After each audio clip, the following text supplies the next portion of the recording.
right on me. All right. So when I pulled up on him, when the dude pulled out, he pulled out one stack. It was $10,000. I said, bro, where the rest of the money at?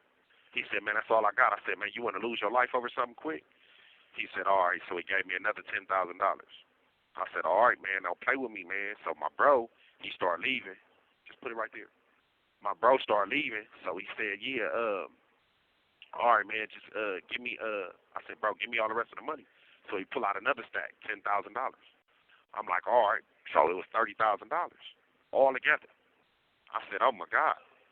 So the dude, I told the dude, hey, give me your phone, give me your keys. You see that wall? Go look at that wall, hit that wall. If you even look back, I'm gonna pop you. So the dude got on. I grabbed the money, got in the car. Once I got to thinking about it, I said, damn, this dude said he was gonna give us. It was really, excuse me, I messed it up. It was $20,000 for 100 laptops. So this dude said he was gonna give us $20,000 for 100 laptops. Last time it was only me and bro. I gave him 59 laptops and he gave me $2,000. He never seen how much money I got from the dude. So what I did was I pulled out $20,000. I left $10,000 in my pocket.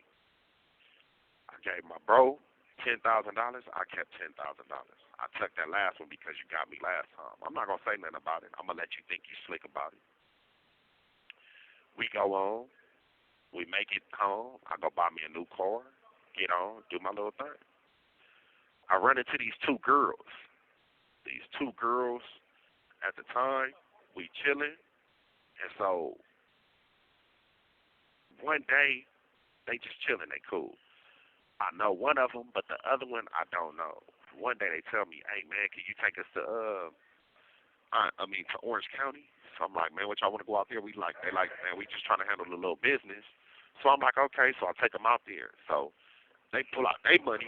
They like, look, here, go in Denny's, get you something to eat. So I'm like, okay, I'll go in Denny's, give me something to eat. They was like, we'll be right back. So at the whole time, I don't know what they doing. I finish eating. I go out, go sit in the car, go smoke a cigarette, blaze up a blunt, and probably 3 hours had passed. I throw a movie on in the car. Another 2 hours had passed. I'm like, damn. So I get the text from them, hey, where y'all at? They like, man, we on our way right now. So I'm like, okay. So I put in another movie. Bam. While the other movie in, that motherfucker go off too. I'm like, damn, what the fuck going on? So I hit him again. Hey, man, y'all all right? Because, man, y'all ain't came back around here. They said, man, look, I apologize. Look, we really on our way right now. You know, these bitches came back around the corner, jumped in the car. One threw $1,300 in my lap. The other one threw $2,100 in my lap. I said, what the fuck is this? They said, I thought you knew what we was doing. No, I don't know what y'all doing. What the fuck is y'all doing? They said they was prostitutes. After that, my whole life changed because now I had two badass girls that was prostitutes. So that's what turned me into being a get it boy. So I ended up getting the get it boy tatted on my back of my neck with the dollar signs and the GIB, and I turned them into get it girls, and they started going out. We started doing our thing, and the whole time we was going good until I had a baby mama, and my baby mama, she was pregnant. She was one of the first girls I had sex with once I got out of jail in 2011 from CRC before the robbery and all that. She told me she was pregnant. I'm like, you think it's mine? She like, yeah, I know it's yours. So I take care of responsibilities. But at the time, I'm not trying to be with her because of what I got going on with this pimping thing. So I tell her, like, yeah, man, I got these two females, man. They pimping for me, so that's what I'm really focused on right now. But when the baby come, like, we'll do all this. I'll take care of you and look out and all that. So she tells me at the time, like, nigga, I can do it too. So I'm like, what? I'm looking at it like 3 is better than 2. So, hey, well, come on. You pregnant with my kid. Now, truthfully, I don't think it's my kid anyway, so I'm not even trying to even care about it or nothing like that. We'll find out when we get out by DNA. So once we go on with that, we start doing our thing. 2011, I go to jail for absconding. That's from parole. Like a lot of people don't know, once you're on parole, you spend more money in your life. Because once you get pulled over and you got a parolee at large, oh, you going to jail and your car going to jail too. So now you got to pay for that and wait for your parole hold to be up to bail yourself out of jail. It's a lot of things go on. So I go to jail, but my girl go get the car out. Well, my hoe, she go get the car out. They do their thing. They go to Vegas and handle their business. I end up fighting a case, something that I really didn't have nothing to do with. The girl said that I beat her up, domestic violence, but I wasn't even with this girl. She was just mad that I wasn't fucking with her. So I ended up getting out of jail 2012. That's when me and my baby mama came to get me. Me and her had sex again. She ended up getting pregnant again. That's when I had my daughter. Okay. The whole time I'm out, she get out, she put, let me see, like $800 in my pocket. She's like, here, go get you some clothes, go get you a phone, you fresh out. I got the apartment, me and your son. So when I first see my son, he 9 months. The first time he see me, he just reached for my face and get to touching my face and told me to grab him. So I'm like, man, it's got to be my son.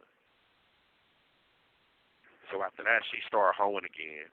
And that's when she found out she was pregnant with my daughter. She doing this. So at the time while she pregnant, my other girls come back. I meet 2 Mexican girls and the 2 that I started out with. That was Jessica and Jasmine. I meet them 2. We do our thing. Pimping, doing my thing from Vegas to California to to up north. We doing our thing. Now, the one Jasmine, she's Puerto Rican and white. Jessica, she's Mexican and black. So we chilling. We cool. We doing our thing. I'm making my money. I'm getting at least $6,000 a day off these girls. It's only 5 of them. My baby mama, cool. The 2 Mexicans, we have one named Tequila. She was a Hawaiian girl, came from Fairbanks, Alaska.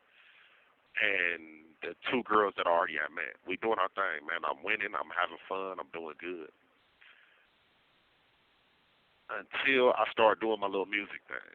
And I did a video. The video got on YouTube. It started going up. It started going wild. So you got my homies like, hey, leave that pimping alone, man. Do this music. This music is where you really at. So I started trying to do the music, and I stayed away from it. I started trying to square up, being around the right girls, good girls, not no prostitute girls. Now, the one girl named Jasmine, she had a couple of tricks. So she like, man, just do your music. I'll pay for it. I got a couple of regulars. We'll just live off that. So I'm like, all right. So I started doing that.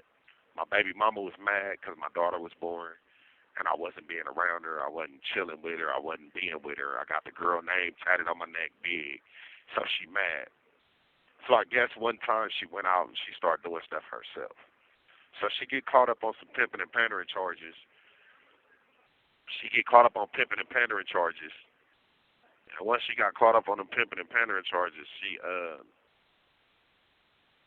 told him at first, oh, she didn't have no pimp. So about a month later, now I got a warrant for my arrest. I'm her co-defendant. So I'm her co-defendant. I'm her co-defendant at this time, and really at that time I wasn't pimping on her. So it's good. She gets caught up. She does her thing. She go to court. I go to court. She tries to pass me a note in court talking about, man, we should take a deal. So I tell her, like, man, what the fuck I'm going to take a deal for when I ain't had nothing to do with this? Why the fuck you put me in it? She said, I didn't put you in it. My homegirl put you in it. Your homegirl put me in it. All right, bam. Long story short, on that end, I ended up getting 18 years in prison for pimping and pandering and human trafficking when I didn't have nothing to do with it. But me trying to stay solid to the situation, trying to be a real dude, because being a real dude, you don't get no trophies for being a real nigga in the pen or the streets. So I did that, and I got 18 years. I've been down since 2014. Luckily, I'm on my way out now. While I was at Delano, you had a guy who worked in reception. He used to take the phones out. So while he take the phones out of the people property when they first come from the county, he used to bring them back to the yard. Now, I'm very tech savvy. So I know how to unlock the phone, go on YouTube and look it up and learn how to unlock the phone and break it from the Google code. So he used to always bring them to me. Every time he bring me 5 phones, I keep one for myself. So I was selling phones for about $800 to $1,000 a phone. We doing good.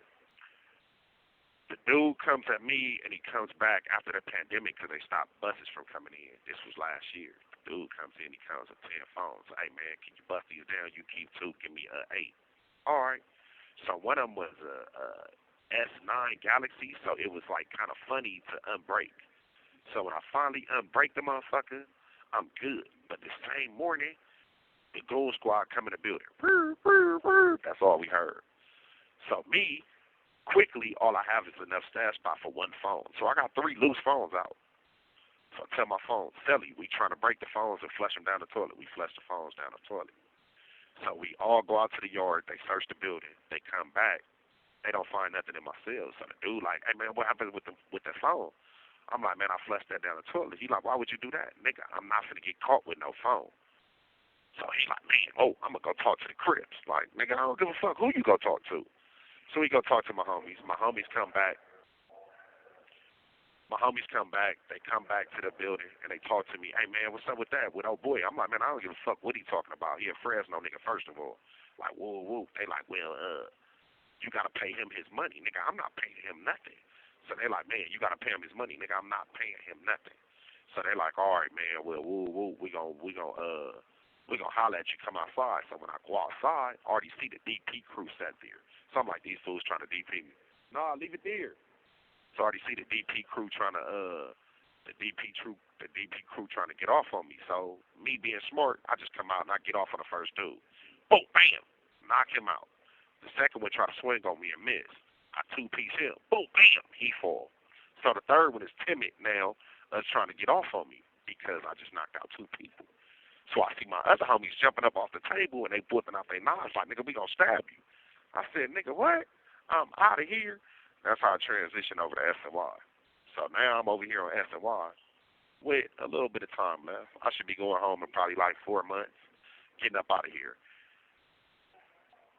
All that situation